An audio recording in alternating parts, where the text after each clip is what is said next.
Alabaremos. Ahora sí, ahora sí.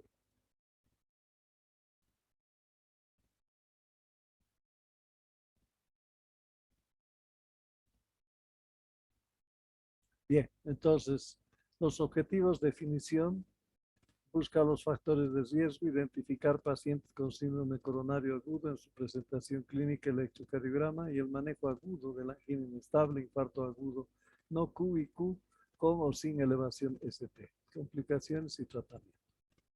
Entonces, de esto ya hemos dicho que es la presentación es bien importante que en nuestros países se está empezando a aumentar, ¿no? La parte de la isquemia miocárdica y también del infarto agudo de miocardio, que básicamente es la pérdida a la perfusión, ¿no? La perfusión que se puede haber un desbalance entre el aporte y la demanda del oxígeno. Eso es una isquemia miocárdica. Y un infarto agudo de miocardio cuando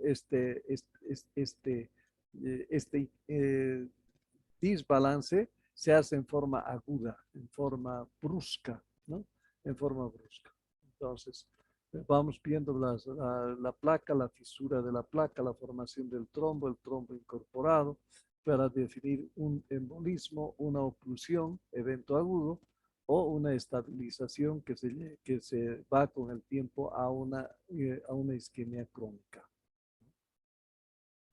Entonces, hemos visto también todos los que aumentan la demanda del oxígeno, ¿no?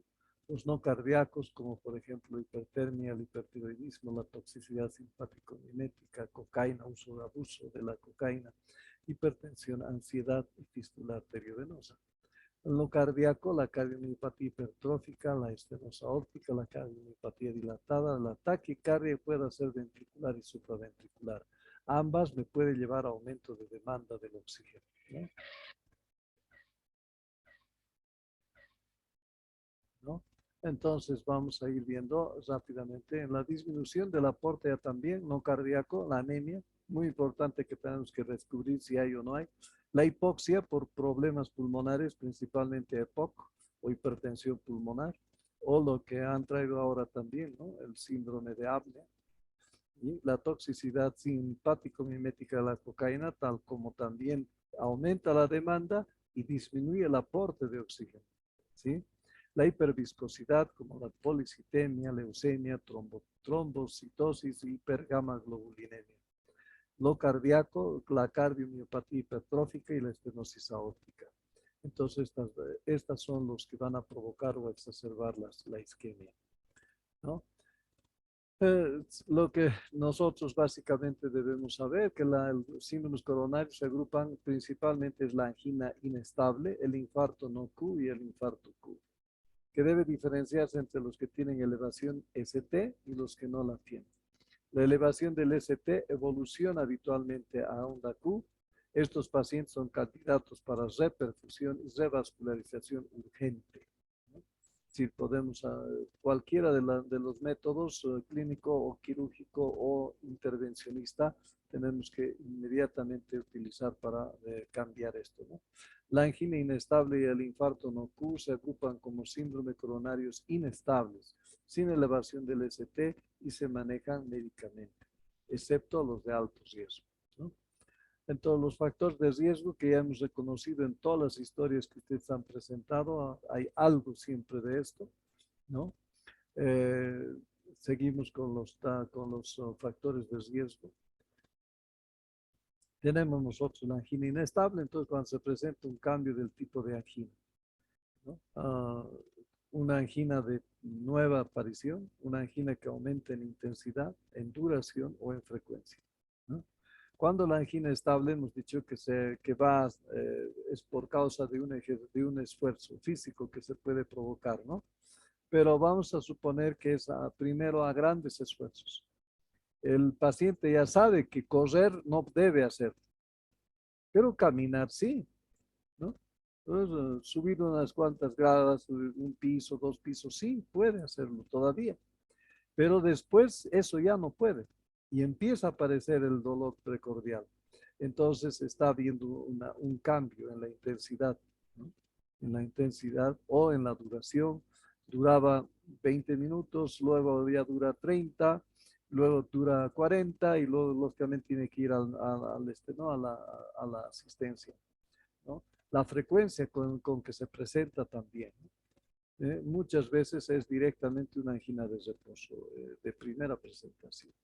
Entonces, nosotros tenemos que comprobar realmente, hacer buena anamnesis para ver cómo está el dolor en relación al esfuerzo, a qué tipo de esfuerzos ha habido o no ha habido evolución de estos esfuerzos y todo eso, ¿no? Se puede sospechar entonces solamente por la historia clínica, por el dolor torácico característico, cuando este es clásico, ¿no? Cuando este es típico.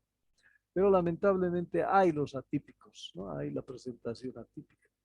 Mayor sospecha cuando hay uno o más factores de riesgo, evidentemente, voy a tener más factores, como en el caso que han presentado, ¿no? Al principio, Katy y Stephanie han presentado con estas características.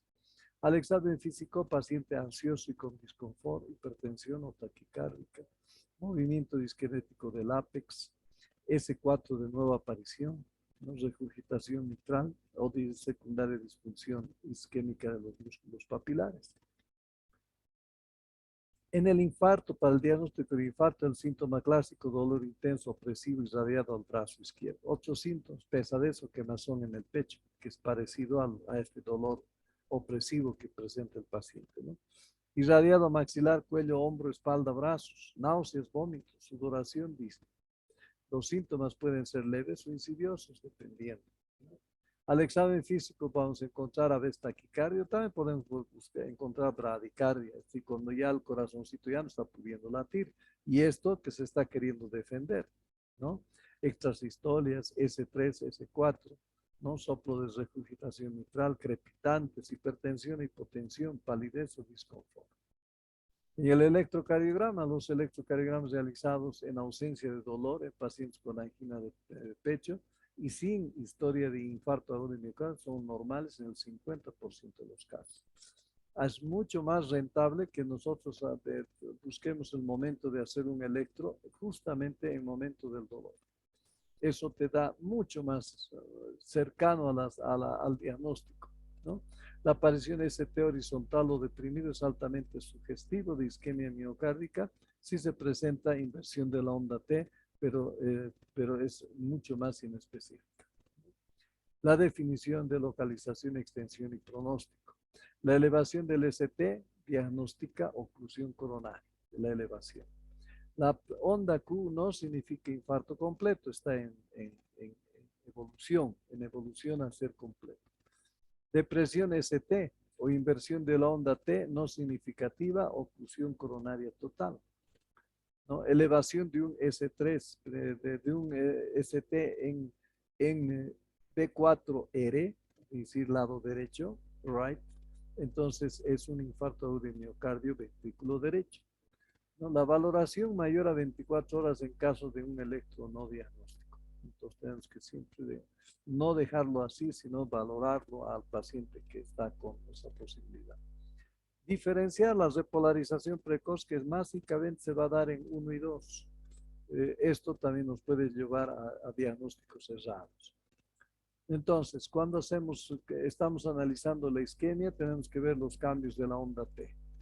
Entonces, al ver los cambios de la onda T, nosotros podemos ver que es una suprepicárdica o puede ser subendocárdica. Suprepicárdica, la onda T es negativa. Subendocárdica, la onda T es positiva, ¿no? Recordemos siempre esto, ¿no? Isquemia, onda T. Onda T negativa, subepicárdica. Onda T positiva, tienda de campaña, picuda, entonces es subendocárdica, ¿no? En la lesión ya también se va a observar en ST. El ST puede estar en subendocárdica y subepicárdica. Entonces, en subepicárdica hay supradesnivel y en la subendocárdica es infradesnivel. Entonces, esto también tenemos que tomar en cuenta para que definamos en ese momento qué tipo de lesión tiene el paciente, ¿no? La necrosis es la onda Q, ¿no? La duración mayor a 0,04, la amplitud es mayor al 25%, hasta 50% de la R en ABL, ¿no? En 3 puede aparecer ondas Q en condiciones normales que no se consideran patológicas, a no ser que también estén presentes en 2 y F. Solita 3 no sirve para nada, ¿no? Nos distrae. Entonces, la onda T isquémica, principalmente, ¿cómo es esta onda T isquémica? Es simétrica, es picuda. Si es negativa es subepicardio, si es positiva es subendocardio, puede ser aplanada y en derivaciones concordantes anatómicamente. Tener en cuenta eso, ¿no? La alteración del segmento T en su forma y posición respecto a la línea isoeléctrica.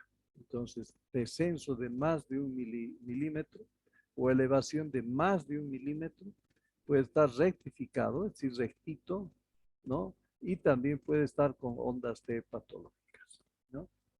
El eco de estrés se realiza durante el ejercicio, aumenta la sensibilidad y especificidad.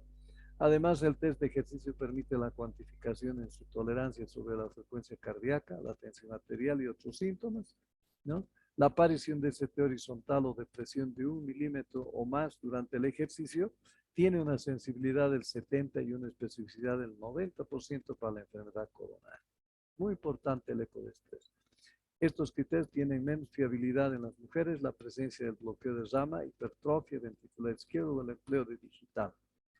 Mujer, bloqueo de rama, hipertrofia del ventrículo izquierdo o estar tomando digital, pues nos va siempre a significar mayor riesgo de que nos equivoquemos. Posiblemente podamos negar que tiene un infarto, pero lo está teniendo, ¿no? Tenemos que tener las enzimas que nosotros debemos ver principalmente por el tiempo de acción que tienen, ¿no? De presentación, mejor dicho. Entonces, aquí está el tiempo, aquí está la cantidad, ¿no? que puede estar el presente. Entonces, empieza a iniciar ni pasadas los minutos del dolor, esto es en relación al dolor, ¿no? El dolor, empieza a aparecer la mioglobina. La mioglobina que tiene su pico hasta las 30 minutos de haber iniciado el dolor precordial. Y luego termina, se finaliza, ya no hay más, antes, a la hora y media, ¿no? Entonces, este es el que primero despierta. Después, el que empieza luego nuevamente a aparecer es la troponina. La troponina es la que mucho más elevado, su pico está alrededor de las 2 horas, ¿sí? A partir de las 2 horas, y luego finaliza y acompaña, inclusive pasar las 8 horas, 12 horas, todavía persiste, ligero, pero persiste todavía elevado, ¿no? Después tenemos la creatina, la fracción MB, ¿no? Creatina fosfoquinasa fracción MB. Entonces empieza a la hora, ya está empezando el pico y básicamente entre 4, 5, 6 horas se mantiene estable, ¿no? Y finalmente tenemos nosotros el otro tipo de troponina que nosotros podemos encontrar, que no es mucho, ¿no? La otra es la troponina T o I. Entonces, pues troponina elevada significa infarto agudo de miocardio. Entonces, este es un poquito más de ver eso, ¿no? La ecocardiografía no diagnóstica de soporte, identifica alteraciones regionales de la pared. Han visto aquí, hay muchos que se ha puesto hipoquinesia lateral, hipoquinesia septal. Eso se puede ver aquí, hipoquinesia de la pared contralateral, sugiere enfermedad multivaso. Valoración de la función ventricular, todos necesitamos saber cómo está esto. Más sensible en el electro, recuerdan, no sé, creo que ha sido en el de Katy, que ha traído el caso clínico, donde estaba en 45, me parece, si mal no recuerdo, la función antes de hacer el stent. Colocan el stent y sube hasta 58, creo, ¿no? 56. Entonces ha mejorado, ¿no? Mejora. Entonces, para eso es la ecocardiografía para PDP. También se puede hacer la cintilografía de estrés y hay que hacer diagnóstico diferencial. Y aquí están los problemas porque hay muchos de ellos que podemos, como les he dicho, en el caso de la niña, por ejemplo, yo podía nomás igualito empezar el tratamiento, no como infarto, inclusive como cardiólogo podía negar que es infarto, ¿no? Pero lamentablemente después ya la evolución ya no hay dónde perderse, ¿no? Pero dice, la enfermedad cardíaca isquémica, diagnóstico diferencial, angina, estenosis aórtica, cardiomiopatía hipertrófica, con enfermedades cardíacas isquémicas, porque estas también a la vez son isquémicas, ¿no? La angina ya está, pero la estenosis aórtica igual también va a provocar isquemia en el corazoncito. Y la cardiomiopatía hipertrófica lo mismo, ¿no? Tenemos que hacer diagnóstico diferencial entonces. La enfermedad cardiovascular no isquémica puede ser pericarditis o disección de aorta, que está lado a ladito, está, ¿no? Lado a ladito está. Entonces, la gastrointestinal, aquí están las dificultades, ¿no? Espasmo esofágico, gastritis, pancreatitis, colelitiasis, que son cuadros que se pueden asemejar a un cuadro de angina o de infarto, ¿no? Y fácilmente el cardiólogo pues va a estar viendo corazón, corazón, corazón, corazón, viene esto y va a hacer como si fuera un tratamiento para infarto. Y lógicamente después se va a saber que más trae problemas es la pancreatitis. Y después ya está, ya plantea la pancreatitis. Al revés, un buen ¿qué es? Gastroente, un, un médico que trata las partes digestivas, ¿no? Entonces, viene el paciente con dolores que le parece más bien que es una pancreatitis. Y empieza a hacer tratamiento y termina siendo infarto agudo de miocardio, ¿no? Entonces, en lo pulmonar, lo mismo. Aquí está el embolismo pulmonar. El tromboembolismo pulmonar es, el dolor es casi parecido al infarto agudo. El neumotórax casi parecido ¿no? Al infarto. Igual también la pleuritis, ¿no? Es minucioso tenemos que ser en recabar los datos, ¿no? Vamos al tratamiento. Disminuir la isquemia y aliviar el dolor. Eso es lo que nosotros tenemos que hacer como tratamiento inicial, siempre, recuerden ustedes, ¿no? Entonces, en medidas generales, monitoreo de electro, cada 10 minutos podemos hacer, cada 30 minutos, depende del lugar donde estamos, abrir una vía intra IV, dar oxígeno, reposo, laxantes si fuerza necesario, ¿no? Analgesia por el dolor de isquemia miocárdico, aumenta la actividad simpática y va a aumentar la isquemia, incrementa el trabajo cardíaco, aumenta la actividad simpática, va a aumentar la isquemia de miocardio y así va a aumentar el consumo miocárdico, ¿no? Entonces estas son para las medidas generales. Y empezamos con el MONAT, ¿no? La morfina analgésica, pequeñas dosis de 2 a 4 miligramos. Su acción, disminuir la precarga, dilatador venoso, disminuye la resistencia vascular sistémica, reduce la poscarga, analgesia del sistema nervioso central, disminuye la ansiedad por efectos simpático-líticos. Su indicación, dolor torácico isquémico e infarto agudo de miocardio sin hipotensión. Entonces tenemos que tener clarito que no haya hipotensión. Precauciones, no administrar en pacientes hipotensos, hipovolémicos y depresión respiratoria. Eso sí, no, estas son las precauciones. Dosis 2 a 4 miligramos y repetir cada 5 minutos hasta lograr el efecto, hasta lograr de que ya sea atendido en el lugar donde debe. Esto es para empezar ya el tratamiento del dolor analgésico, ¿no? Entonces tenemos ahora el oxígeno, ¿no? Entonces el oxígeno de Mona tenemos por cánula a todos por 2 a 3 horas y continuar si una presión parcial de oxígeno es menor a 20%, 90%, ¿no? ¿Cómo es esto? Dice, la acción puede limitar la lesión miocárdica isquémica, se reduce el grado de elevación del ST, clarito se define eso por electros que se pueden hacer. El infarto agudo de miocardio no complicado, oxígeno de 4 litros minuto por cánula nasal durante 2 a 3 horas, probablemente ineficaz después de las 3 o 6 horas, ¿sí? Pero hay que darle, ¿no? Mantener siempre.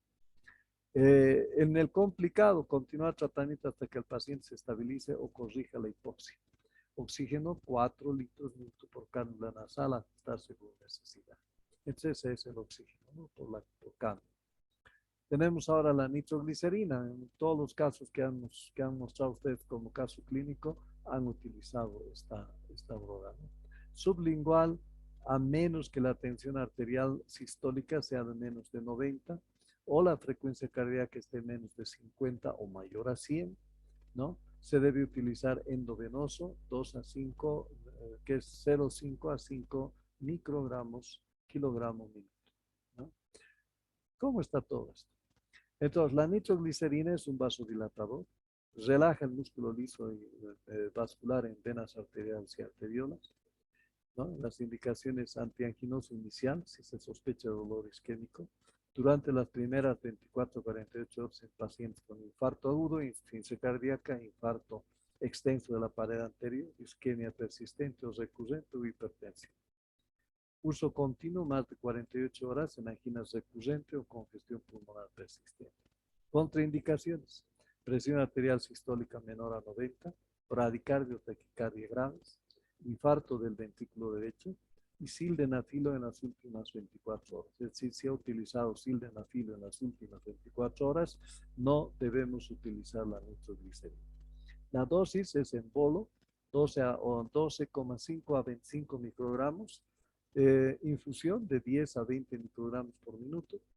Y en la sublingual se utiliza de 0,4 miligramos y repetir por dos veces cada 5 minutos, ¿no? Entonces, la nitroglicerina es un vasodilatador, es excepcional para que pueda ver, si es que hay principalmente espasmo, ¿no? Coronario. Tenemos ahora la aspirina, última de la mona. La acción inhibe la forma irreversible de la ciclooxigenasa plaquetaria, inhibe la agregación plaquetaria por el tromboxano A2. Sus indicaciones: sospecha del dolor torácico tipo isquémico, infarto agudo de miocardio con elevación del ST, angioplastia coronaria. Todo eso tenemos que utilizar. Precauciones: úlcera péptica activa, antecedente hipertensión alérgica, trastornos hemorrágicos, hepatopatía grave. La dosis 160 a 325 miligramos oral, triturados o masticados, ¿no? Entonces es 165 a 325 miligramos masticado o tragado. ¿Cuánto falta para inmediato? Ya es, doctor, y 33. ¡Wow! Entonces terminaremos esto, ¿no? La primera A de la monat, ¿no? Atorvastatina 80 miligramos tragado. ¿Para qué o por qué? La acción: reducir el riesgo de infarto y apoplejía, para reducir la probabilidad que se necesite una cirugía del corazón en personas que tienen una enfermedad del corazón y para aquellos que estén en riesgo de desarrollar enfermedad del corazón. Indicaciones: sospecha del dolor torácico tipo isquémico, infarto agudo de miocardio con elevación del ST y angioplastia coronaria. Precauciones: hipersensibilidad a la atorvastatina, enfermedad hepática activa o con elevación injustificada y persistentes o transaminasas séricas mayores 3 veces a lo normal. Tratados con los antivirales contra hepatitis C o pacientes que tengan antecedentes de hipersensibilidad. Dosis 80 miligramos oral tragados, ¿sí? El otro AT, entonces el atenolol, 200 miligramos tragado. ¿Para qué? Reduce el tamaño del infarto agudo de miocardio, reduce la incidencia de arritmias ventriculares, reduce la presión, la frecuencia cardíaca y la presión arterial y la contractibilidad, y disminuye la carga que soporta el miocardio y la demanda de miocardio de oxígeno. Mejora la supervivencia tras un síndrome coronario agudo. Indicaciones: útil dentro de las 12 horas siguientes al inicio del dolor torácico. Cuando pasó 12 horas se utiliza dosis baja por mucho tiempo, ¿no? Y se recomienda en periodos de al menos 3 años tras el síndrome coronario. Precauciones: hipersensibilidad al principio activo o alguno de los recipientes, shock cardiogénico o insuficiencia cardíaca no controlada, síndrome sinusal o bloqueo cardíaco de segundo o tercer grado, feocromocitoma no tratado, acidosis metabólica, asma bronquial, o una bradicardia que esté menor a 45 latidos por minuto o una hipotensión. La dosis 200 miligramos oral tragadas. Entonces, resumiendo, y aquí terminamos, tenemos nosotros la morfina para la analgesia, el oxígeno para poder disminuir, mejorar el aporte de oxígeno, la nitroglicerina, que es un vasodilatador, la aspirineta, que es bloqueador de la actividad plaquetaria, ¿sí? Atorvastatina, que reduce y estabiliza la placa, eso es lo que estoy buscando, que reduzca y que estabilice la placa, y el atenolol, que me va a reducir el consumo de oxígeno, ¿no? Toditos ellos tenemos que poner, para que con esto se vaya el paciente al lugar donde tiene que irse, ¿sí? Entonces, esa era, causas de la muerte y conclusiones, factores de riesgo, preguntas, y ahí nos vamos. Gracias. ¿Sí? Así casi hemos logrado. Yo creo que con esto más, espero de que tengan ya las armas primarias.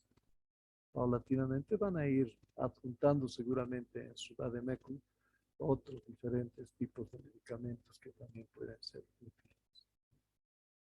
Y a lo mejor descartar estos que nos están siguiendo 2 siglos, les cuento, ¿no? 2 siglos que todavía siguen persistiendo los mismos. Están apareciendo, han aparecido otros, pero no demuestran su valor en relación al tratamiento. Entonces, pues dependerá con el tiempo de los estudios. Queridos jóvenes, ha sido un placer estar este semestre con cada una de ustedes. Espero que haya sido de una ayuda las cosas que les he indicado y que puedan ustedes llevarlo adelante. Nos vamos a volver a ver ya nomás el examen final.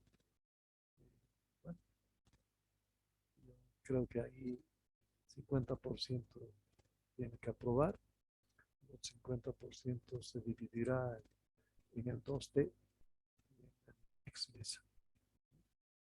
Y finalmente, seguramente, 3 o 5 van a tener que lamentablemente repetir.